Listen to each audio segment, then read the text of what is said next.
Merry Christmas, you filthy animal. And a Happy New Year.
Let's give him a call.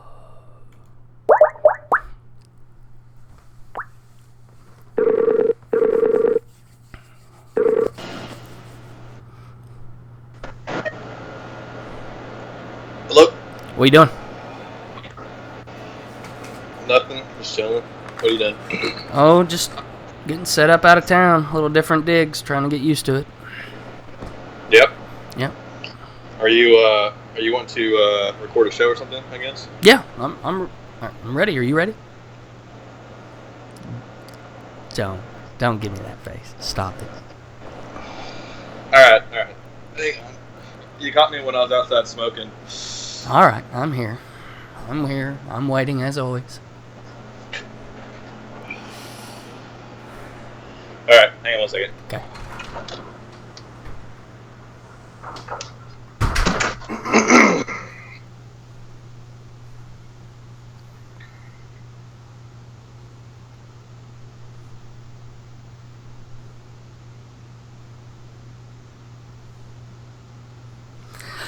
Hello, everyone, and welcome back to another episode of Three Geeks Flix. Joining me, as always, and now in person, is the Muse, Justin Kyle. Say hello, everyone, Justin. Hello, everyone. Yes, and of course, I am the Tech Mitchell Wright.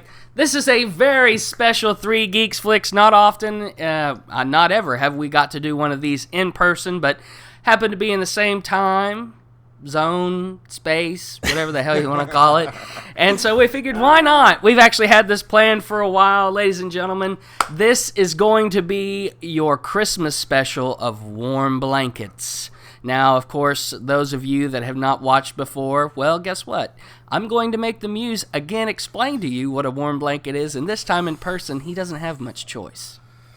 So, a warm blanket essentially is a movie you grew up watching. It's all subjective, so it's generational. It's something that, even if it doesn't get a good critical rating, you're always going to love it. It's always going to have a warm place in your heart, hence the name Warm Blanket. So, there it is. Just spot on, abrupt, and to the point. Yeah. No tiptoeing through the tulips on that one, folks. Yep. All right. Well, folks, as I always do, I look to you, good Muse, and say, Justin, give it to me. What you got? Okay. So, to start off my list, to start off this very Christmassy list, Yes. it is the 2003 film called Love Actually. Oh, yeah. It's a Christmas movie. It counts, right? It is.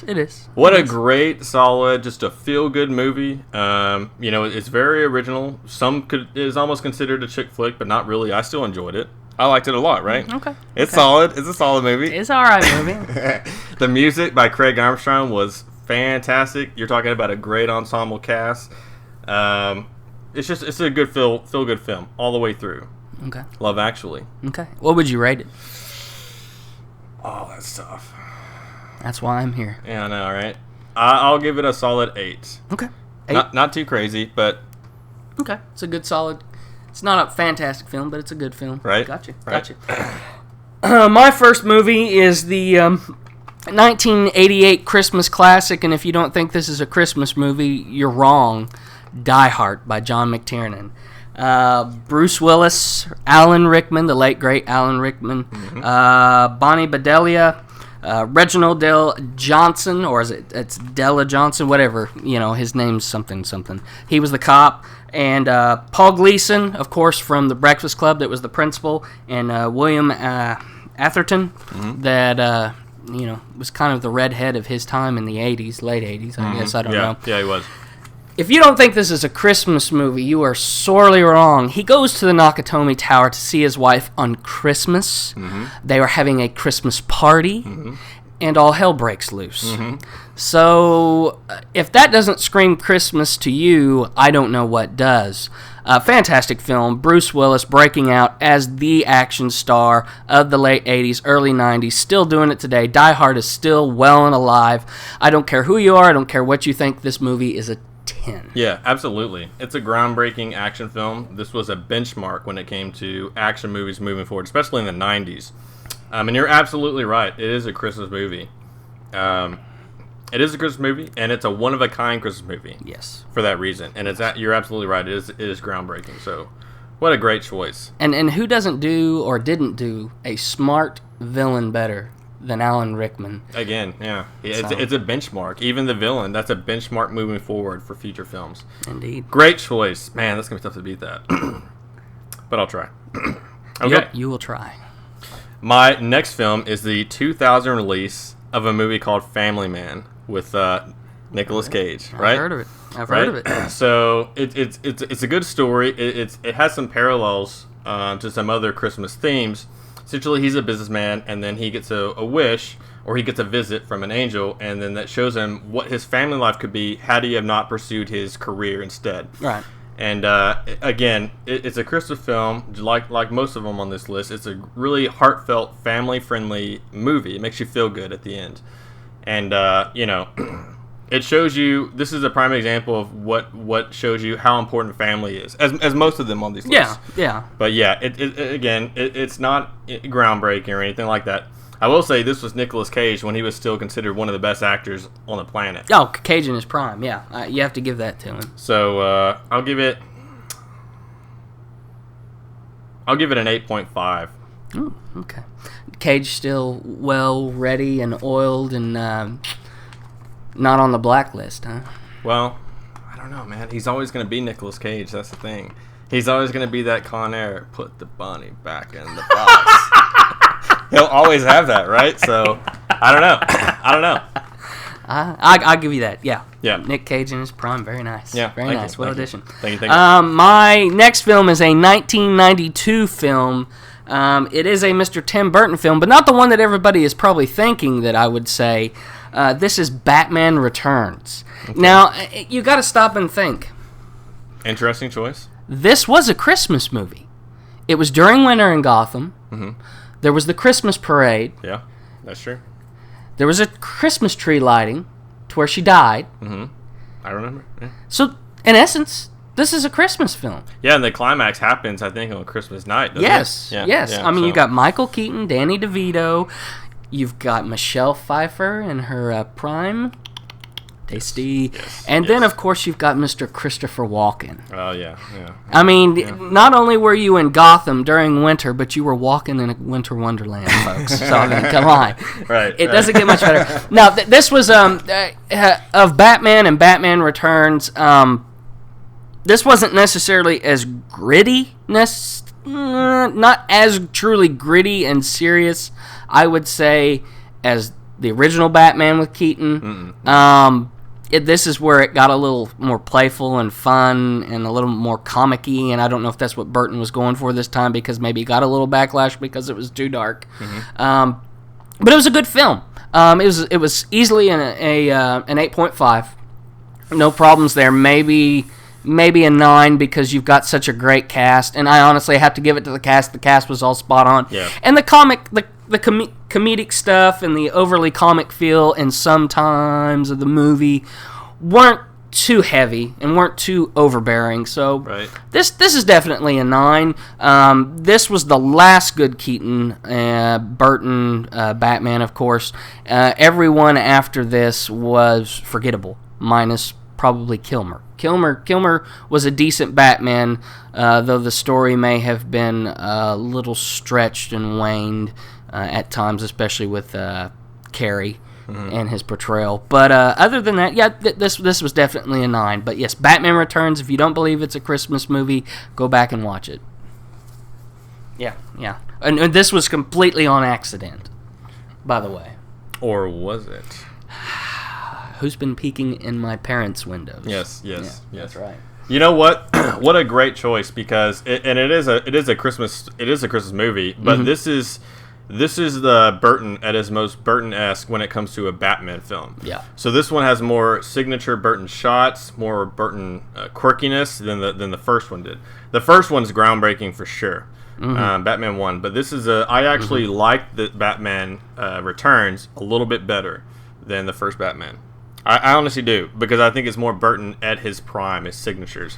Actually putting his pen and polish on it, so to speak. And kind of what I mean is, if you didn't know that Burton directed the first or second one, if you watched them consecutively, the second one more you'd be able to recognize this is probably a Burton movie, I feel, more than the first one. They're both great. Yeah. But yeah, what a great choice. What a great choice. I have a few. Yeah. Agreed. Not all the time. Agreed. Okay, my third film is the classic film, the 1989 classic Christmas movie, A Christmas Vacation. Ah, very nice. So, you know what? What a fantastic comedy. It's a comedy. It is. It's more of a comedy with some heartfelt moments than a heartfelt movie with comedic moments, I think, right? You could say. I mean, there's a lot of, and it's one of, if not my favorite, of the National Lampoon's series. But you know, Chevy Chase. You know, it has the Christmas lights. The girl that played in Seinfeld, what's her name? Julia Louis-Dreyfus. Yes, yeah. She was in it as well. Had to think. Yep, and it shows, you know, even with the squirrel and it goes in the tree. I mean, the old grandpa. It's just a great film, man. The only thing that's bad is I probably haven't actually watched that movie in probably over a decade. Really? If I'm being honest. Wow. But surprising. I don't know what I would rate it, though. I honestly don't know what I would rate it. Probably, I don't know. What would you rate it? Oh, that's if you're calling it of comedies of all comedies, especially Christmas comedies, it's the king. Is it? It's the king of Christmas comedies for me. Did it break ground? Yeah, I mean, in ways, yes, it kind of did, because not only does it make you feel like that you can relate to everything they're going through and doing it, right? Even some of the even more outlandish parts, like the sled ride down and, you know, the SWAT team and Uncle Eddie and everything. Right. Everybody in their family Uncle has Eddie. an Uncle Eddie. Uncle Eddie. Yeah, and some of you might be Uncle Eddie and you don't know it. If you don't know who Uncle Eddie is in the family, that's because it's you. That's right. That's right. Yeah. So, you know, in all honesty, for me, it's a 10. I'll accept that. I'll take your word at it. We'll give it a 10. A 10. Yeah, 10. for sure. A 10 indeed. All right. All right. Well, moving along. Mine is a 1983 classic Christmas movie. This is played all throughout Christmas and the day before, especially on one station. It is A Christmas Story. Now, Bob Clark was the director, and you know, you're not going to know a lot of these names. You're really not. It's got, let's see, I've got to look through here. Peter Billingsley was Ralphie. Scott Schwartz was in it. Now, I think a lot of people remember that this man apparently did a pornographic movie, and we'll just leave it at that. You can Google it yourselves. Darren McGavin. Now, Darren McGavin is a classic actor. Did a lot of war movies back in the black and white days. This was something very different from him altogether, that, you know, he'd not really been seen before, and he was masterful as it as Ralphie's dad. Just you couldn't have found a better person to honestly do it. And then Melinda Dillon played Ralphie's mother, and then Gene Shepard, Gene Shepard, I was making him French. Gene Shepard was the narrator during the whole story, and he was a radio broadcaster and in the service as well. But great movie, a great coming of age strife, hilarious. The bunny suit, the leg lamp, not a finger. Shoot your eye out. Yeah, shoot your eye out. All that stuff. I mean, these are classic lines that almost every household knows and loves. And this really brought back to life the good old family classic Christmas Story with a little bit of comedy, and I think cleared the path for movies like National Lampoon's Christmas Vacation and those to come after it. So it's a 10. It's a 10. There's no question about it. This movie is a 10. Yeah, so I mean, when it comes to Christmas, the Christmas holiday American film, I think A Christmas Story is probably the most well-known and textbook example for Americans. Yeah. I think if you were to ask probably 9 of 10 Americans randomly what, their top 3 favorite Christmas movies are, Christmas Story is probably going to be in the top 3, if not number 1. Right. I think it's an absolute classic. It's very, very funny, but it's also dramatic at some parts. I mean, when he actually fights and beats up the bully, when he cusses and he's I mean, it's a great film, man. It's an absolute 10 when it comes to holiday movies. Absolutely, it's a Godfather. Indeed, it's an original gangster for sure. Just keep selling it for me. Yeah. Yep. Okay. That's gonna be hard to top. I should have saved it for last. That's gonna be that was definitely yeah. Okay. My next is the classic film. Okay. Very dramatic. Okay. Very dark. Oh. The 1990 Home Alone.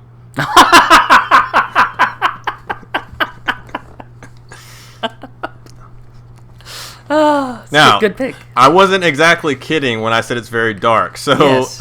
a mom and dad forgets her child, right?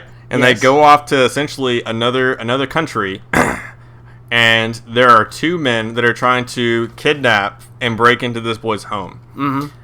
And they, unbeknownst to them, the boy actually turned out to be a strategic genius, and is probably going to end up being a general in the military when he grows up, right? I mean, right? I'm just saying. So, very, very, very funny, very iconic at some points. For my generation, this is also a textbook warm blanket as well. Yeah. Right? But it also had those heartfelt moments too. So with the scary old man when they're sitting in church. Remember the guy that's shoveling snow? Yep. Heartfelt moment. Whenever he finally gets reunited with his family, that's also very, very heartfelt. It's a coming of age, not really, but this is also the breakout role of the great Macaulay Culkin. I say great. I wouldn't compare him to like River Phoenix or someone like that. You know what I mean? But still, this was a start, and he was, and I think he still may be considered the highest paid child actor of all time. So I mean, at the time he was. It's a classic film, man. Yeah. Classic for our generation. It's sad that most of that money went up his nose. You're not lying, but I mean, it's what's real. But yes, it was a classic movie. What's your rating? Oh my gosh, that's tough. It's my job. Wasn't this rated in like the top 100 movies of all time in the American Film Institute or something? It was crazy. It could have very well been. Yeah. I mean, I don't know if this would. Could you consider this groundbreaking? I don't know. It's tough. I'd say give it at least a 9. Just objectively looking at it for what it did. Yeah. I'd say a 9. Yeah, we'll go with that. Very easily 9. All right. My next film is a 2003 Jon Favreau film, Elf, with Will Ferrell, Zooey Deschanel, the legendary James Caan. Yep. Come on. Yep. Bob Newhart, another legend, and Mary, I can never say her name, Steenburgen, who plays his mom and stepmother, or stepbrother. God, stepmother. Hey, that's a completely different film, folks. Don't look it up. Also a Will Ferrell film. Yeah? Yeah. It was? Will Ferrell, not Will Ferrell. Right. That's a stage name. Right. And Edward Ashner, who played Santa Claus, another well-seasoned, well-known actor over times. If you don't know him, look him up. You'll recognize him. Hilarious movie. Fun movie. Brought back the fun to a Christmas movie in the 2000s. Showed it could be funny. Showed it didn't have to be just completely idiotic or vulgar. Will Ferrell did a fantastic job. This was well cast. This was well played. It was well acted. It wasn't revolutionary. It wasn't groundbreaking, but it was great. It was a damn good movie, and for that, I give it a 9, because who loves to call and say, what's your favorite color? I mean, I used to do that whenever we worked together. all the time. Mm-hmm. I still call him and do that. It's a solid film.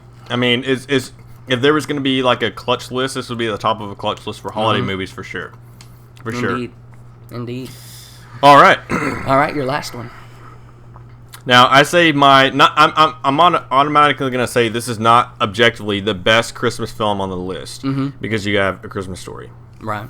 But this is my favorite Christmas movie of all time. Okay. And it's interesting. I didn't see this because it came out in 2004. I didn't see this when I was a child. I saw this when I was probably like 18 or 19, interestingly enough. But as soon as I saw this, it made me feel exactly like a kid again. And that is a 2004 The Polar Express. Oh, it's a great film. It's a great film. Robert Zemeckis. This was around the Beowulf era when he was getting into that. Yeah. Tom Hanks. I mean, this screams Christmas. Oh, Everything about it. Feel good. Oh, yeah. So many iconic moments. You know, Hanks played many characters in this. He played, I think, 3. The Train Man, Santa Claus, and the guy, the hobo on top of the train. Yeah, that's right. That's right. Yeah. He played a lot of people. I mean... And masterfully. It is such a great film. Like, that's a thing. This didn't technically, like, break records at the box office, Right. but I feel like it had the talent and the execution that it could have. I mean, they used motion capture. So Yeah. they did. So Yeah, technologically, it was mocap. right. Technologically speaking, I think this was this may have been right after Beowulf. I think Beowulf came out before, maybe, because Beowulf came out when I think it was like 2003 or 2002. Something like that. Somewhere But in that. you know, this is one of Sounds those things to where I'm going to give this movie a 10, and I think if someone says I don't think it's a 10, I can understand that. Right. But I have to give it a 10 for how it is tough, especially for kids. This completely embodies how kids feel about Christmas, right? It does. I mean, it's my kids love this movie. When it's on, they all sit down. They have a day at school where they all sit down and watch it. This is an iconic and epic movie of its time. This is once in a lifetime. Does a Christmas movie actually able to catch your heart in a decade, and that was this decade or that decade's movie. Yeah. So it's a fantastic film. So many iconic moments. I mean, the bell with Santa Claus, the hot chocolate scene on the train when they're doing flips and stuff. Yes, It's just a great film, man. I watch it every Christmas. Fantastic film. All right, my final film, and I think you have an idea where I'm going on this, is it's a little something different. It's from a director that we already mentioned, Mr. Tim Burton. It is the 1993 Nightmare Before Christmas. That movie right there, folks. If it doesn't do it for you, I don't know what does. Danny Elfman is Jack Skellington, the man that has composed almost every score for Tim Burton. Yeah. Stepping in and showing his acting and singing chops. I mean, come on, it doesn't get much better than that. Catherine O'Hara was in it as well. This movie is definitely a homage to my daughter, Elena. This is absolutely one of her favorite movies. And my son, Liam. Not to leave out by any means, they both absolutely adore this movie. This is their Christmas movie of choice. As it should be. Oh, absolutely. Of course, their dad is a little different, so given they'd be a little different as well. Mm-hmm. But, man, if you really sit there and think about it with this movie, in all, it really does teach you and try to show you what the Christmas spirit really is. And when you've got someone like Jack that misconstrues what it is and tries to make it of his own and makes a mess of it, he understands in the end what needs to be done, rights the wrong, and hey, you've got a family happy, friendly, whatever the hell you want to call it, movie there that can touch and warm the hearts of any with a little bit of Burton in it. Right. Right. And it does the stop motion claymation kind of thing, groundbreaking, like no other. Time. Yeah. Like no other. It had been done before, and it looked somewhat cheesy. The claymation stop motion, but Burton took it and made it an art form again. Yeah. And has done so in movies like Paranorman, the list goes on, and Coraline, and on and on and on. Yeah. James the Giant Peach. Yeah. Yes, and James the Giant Peach. Yeah. Yeah. So, and this movie is a 10. It was groundbreaking. Yeah, absolutely. You know, out of all of the ones on our list, I would say by far the most iconic shot is when Jack is walking up the hill and you see the moon, right? Yeah. And then it curls out for him to walk a little further while he's I remember when I was a kid. That came out when did that come out again? 1993. I remember I saw the trailer for that when I was a kid, and my brain melted as a kid. Because of that one shot, though, and then you see it in the and I remember they ended the trailer with that funny saxophone player. He's like, "Thanks a lot, Bone Daddy," right? You remember? Oh God! So what a great choice, and it's also it's a double-edged sword because it's also considered one of, if not the best Halloween movies. It is of all time as well, right? And that's one thing that makes this movie great it's completely versatile. It can be a Halloween movie, it can be a Christmas movie. Or it can be just a warm blanket in general. And clutch. It's a clutch movie as well. And it is a clutch film. It's a timeless movie. Indeed. It's a timeless. Indeed. Even if you were 30 or 40 or even 50, and when that movie came out in 93, I don't think, that's a movie for all ages as well. Absolutely. So. Absolutely. What a great choice. Great film, man. Thank you. Yeah. Thank you. Yep. Did I walk off into the sunset with that one? Well, I say objectively, I think it's tough, man. A Nightmare for Christmas or A Christmas Story, save or kill that one. Think about that for a second. You, Twilight.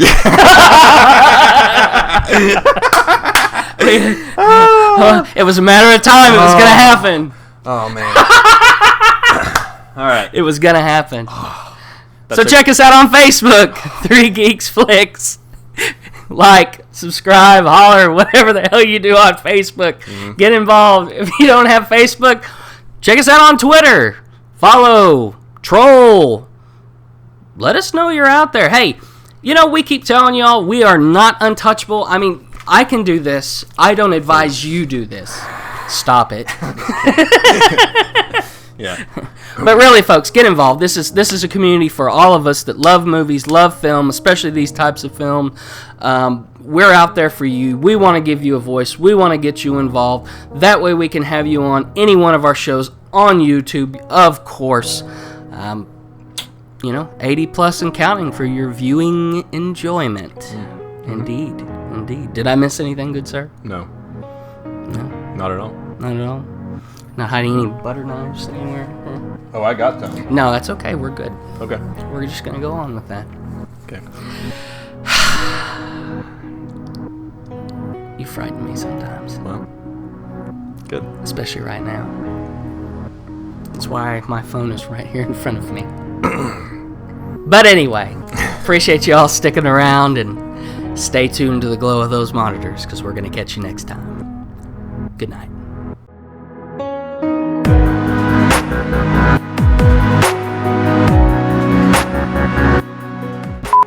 It is recording. Dinosaur. So then I'll go like this. I'll look at you. Look back. Look at you. Look back. Look at you. Look back. And then I'll stop. Hello, everyone, and welcome back to another episode of 3 Geeks Flix. Joining me, as always, and now in person on the couch, is the Muse, Justin Kyle. Say hello, everyone, Justin. Ooh. Hello, everyone. And of course, I am the Tech Mitchell Wright. Yeah, we can kill that. Alright. I feel like we... You know what's crazy? My friend's always been open. People are like, what the hell are they doing in there? Well... We'll be fine. It was tough not to get distracted by Harley Quinn's ass the entire time when she was walking. You shouldn't have left it on. She's probably in the top 10 most gorgeous women on the planet. I'll use your bathroom. Yeah. I'm just kidding. You didn't catch that. No, not for that. No. Mm-mm. Alright, then record this. Mitchell. For real, though. I think... Okay, for real. Mm-hmm. If you have to play Save or Kill with A Christmas Story or... Nightmare Before Christmas? Which one would you do? God, that's tough, dude. I don't even want to think about that. You got to go with the Christmas Story. I mean, right? Think about that. But dude, think how much more movies was influenced by Nightmare Before Christmas, like afterwards, like so much motion. But a Christmas Story is a Christmas story. That's the thing. Yeah. You definitely won that episode. Seriously? You Twilight. You Twilight. Seriously. Seriously. Can I just kill myself? Would that be better? We're just gonna end this right now. I don't know, man. Because I wasn't even born. When did A Christmas Story come out? 1983. I was 3 years old. See, that's the thing. I wasn't even alive. I was like -5. I can't help you. I understand. I don't know what that was. I don't know. Nice. How's that Sprite? It is delicious. What'd you put in it? Refilling. Yeah. And we're out. Hey! Yeah.